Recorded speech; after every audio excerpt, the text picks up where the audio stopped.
ล่าสุดตอนเศร้ามือนี่ทั้งน้องตายหรือว่าตุนตายจากเมืองล่องแจ้งที่ข้ามมาจากฝั่งไทยก็ได้เดินทางมาฮอดนครหลวงเวียงจันทร์แล้วพร้อมที่ขึ้นรถจากคิวรถเมล์สายเหนือพร้อมที่จะเดินทางไปเมืองล่องแจ้งได้ของฝากของต้อนจากอาจารย์ติ้งลี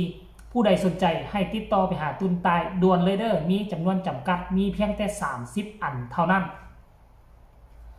สบายดี FC แฟนคลับทุกทานกันแล้วกันเด้อมาพบมาพ่อกันคลิปนี้จังคอยมีข้อมูลข่าวสารเรื่องราวเกี่ยวข้องกับอาสาสมัครกู้ภัยของสปป.ลาวของพวกเฮาที่เป็นความหวังของจังหวัดที่เป็นความหวังของแขวงไส้สมบูรณ์หรือว่าเป็นความหวังของกู้ภัยยุคใหม่ของสปป.ลาวของพวกเฮาที่ไปฝึกฝนรอหลอมอยู่ที่ประเทศไทยท่านผู้ชมมือวานนี่เห็นรูปหนึ่งที่อาจารย์ติ้งลีได้มาส่งคือซีโบแมนอยู่ทั้งคิวรถดอกตามที่ค่อยเบิงอาจารย์ติ้งลีนี่ให้ตุน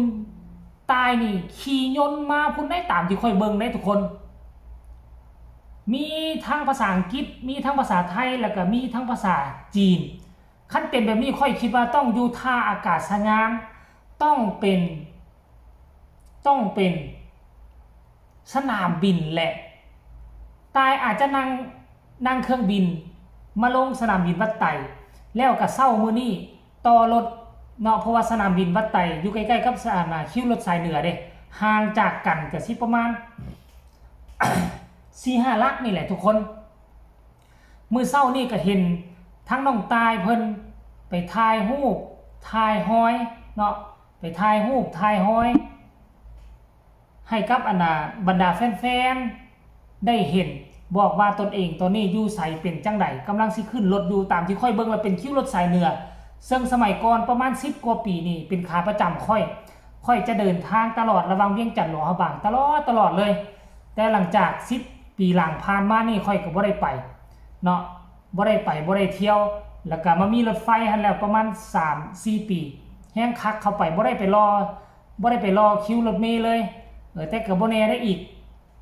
ปีหน้านี่คันกรณีว่าบัตรประจำตัวหมดอายุนี่ห่วยก็สิได้ไปขี่รถเมล์แล้วเพราะว่าขี่รถไฟบ่ได้เด้เพราะว่าบ่อยากไปเฮ็ดบัตรประจำตัวใหม่มันอยู่ไกลโพดท่านผู้ชมซี่แฟนคลับเนาะเป็นคลิปสั้นๆแล้วการมาครั้งนี้นี่คือซุมเฮาฮู้แล้วแหละเป้าหมายคือจะไปเยี่ยมพ่อจะพาพ่อไปห้องหมอจะมาดูแลปิ่นปัวพ่อให้หายดีซะก่อนเพราะว่าพ่อบาดเจ็บบาดเจ็บดอกคือผู้เฒ่านะก็ว่าบาดเจ็บหนักนั่นแหละ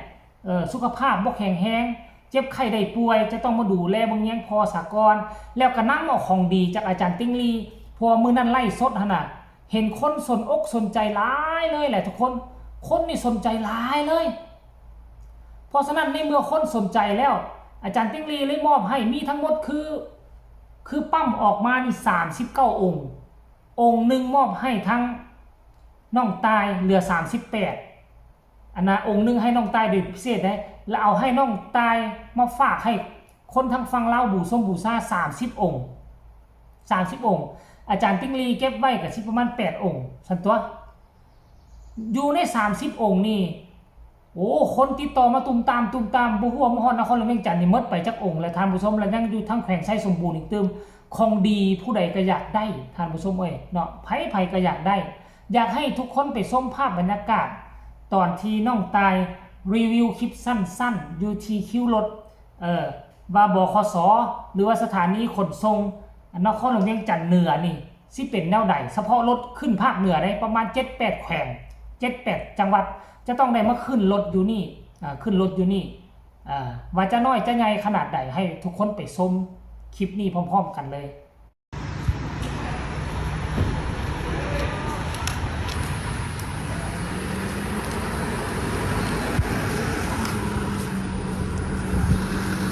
สบายดีสิเนาะอันนี้ก็ได้มาขับรถเรากำลังออกไป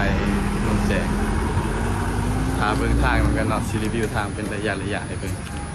ทางเป็นยังไง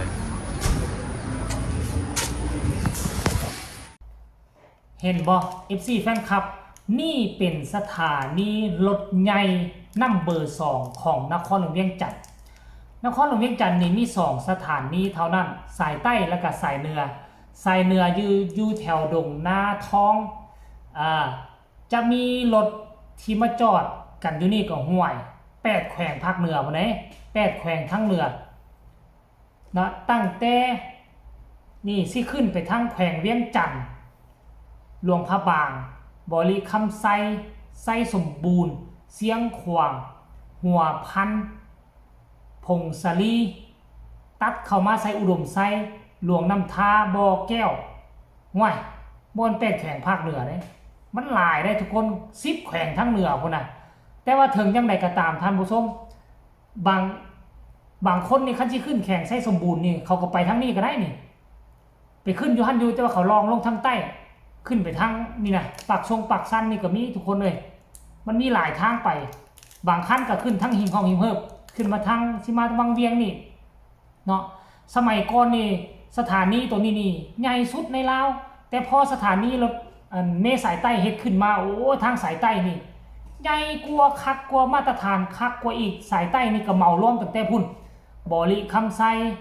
คำมวลสวรรณเขตแล้วกะสารวันจำปาสักเซกองอัตตปือนี่7แขวงทางใต้นี่เมารวมไปเลยและทั้งจะขี่ออกไปทาง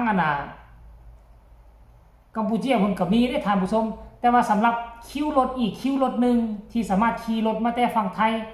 ข้ามมาหนองคายได้กับคิวรถอยู่ที่ตลาดเศร้ามีอีกคิวนึงอยู่หั่นสามารถไผจะข้ามไปทั้งหนองคายก็สามารถมาขึ้นอยู่คิวตลาดเศร้าได้มีรถไทยเลยแลนไปแลนมามือละ2เที่ยวบ่เศร้านึงแรงนึงบ่ท่านผู้ชมสินะครับเนาะอันนี้คือก้าวแรกที่มาตกอยู่ลาวเพิ่นก็รีวิวให้เฮาเห็นเป็นคลิปสั้นๆก็หวังว่า FC แฟนคลับFC แฟนคลับจะได้เห็นภาพบรรยากาศเนาะครีเอเตอร์มือใหม่อย่างน้องตายเพิ่น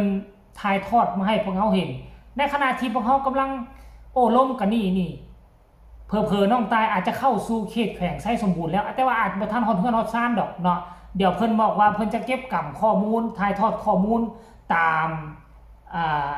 สองข้างทางว่ามันเป็นแนวใดฝนตกฤดูฝนนี่เปื้อนเปื้อขนาดใดเป็น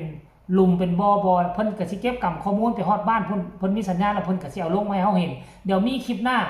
หากว่าเห็นแล้วจะนำเสนออีกครั้งนึงก็แล้วกันรอคอยอีกจักหน่อยก่อนเด้อ FC แฟนคลับทั้งฝั่งไทยฝั่งลาวฝากทุกคนคนละ1ไลค์1แชร์เซ็นเก่าเซ็นเคยฝากเนาะกดติดตามอย่ากดข้ามโฆษณาพอกันใหม่ในคลิปหน้าลาท่านผู้ชมไปก่อนสบายดี